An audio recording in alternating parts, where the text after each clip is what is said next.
Hello, welcome back to Sajad's Learning Academy.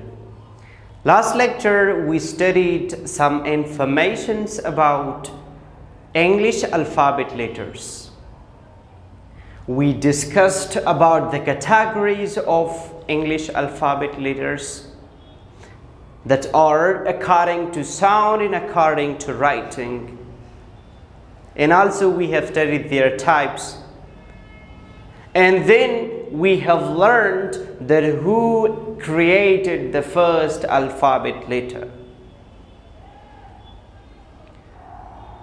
And today lecture we will study English alphabet letters according to writing.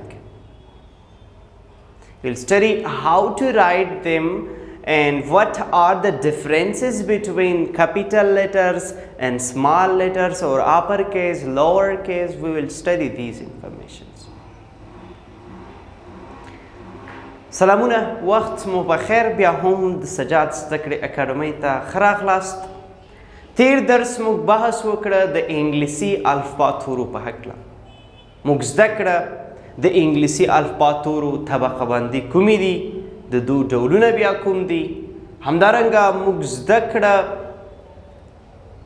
د انګلیسي الفبا توري د غږ له لحاظ د لیکلو له لحاظ کوم دي، کوم ډولونه لري.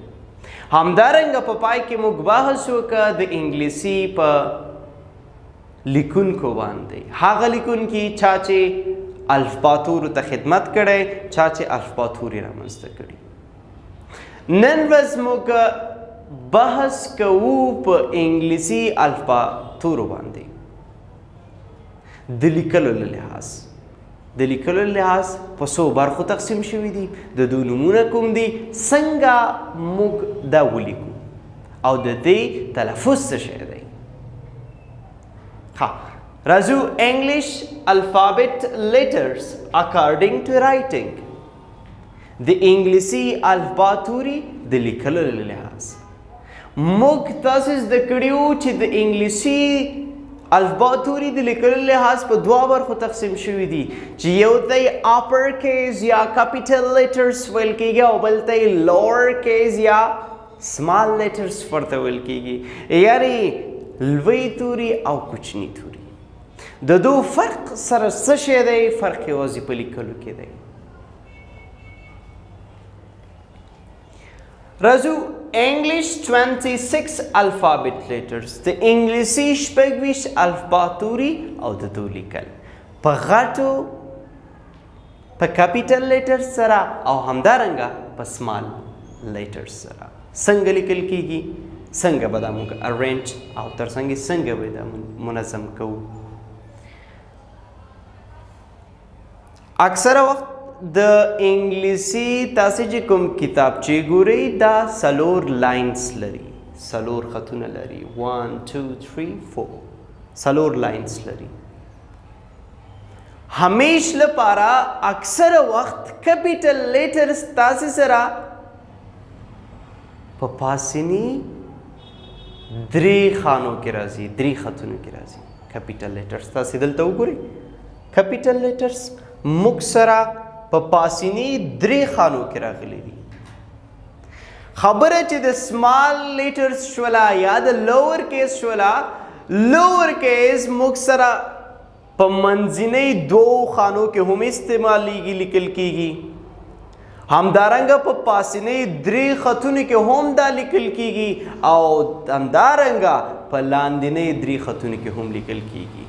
تاسې به دلته زده کوئ چې کوم تورې په منځنۍ دوو کې لیکل کیږي، کوم په لاندنۍ دریو کې، کوم په پاسنۍ دریو خانو کې لیکل کیږي.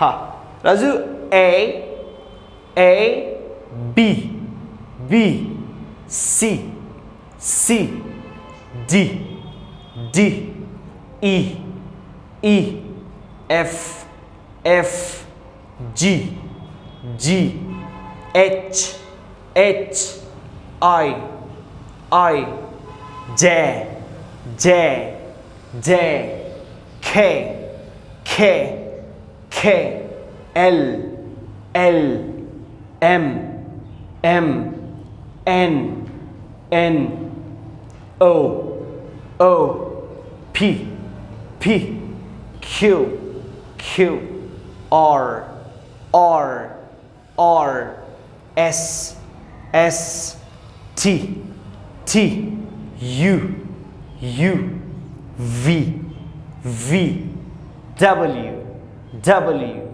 X X Y Y Z Z Z دا د الفبا تورو تلفظ او دغه په لیکنې بڼه موږ او تاسې باید داسې ولیکو. دا زموږ د نن ورځې درس د انګلیسي الفبا تورو لیکلو په هکله باندې یا د لیکلو له لحاظ په کوچنۍ تورو لیکل، په غټو تورو لیکل، څنګه لیکل کېږي دا مو زده کړه، څنګه تلفظ کېږي دا مو هم زده کړه. تر بیا ښې چارې، خدای په امان.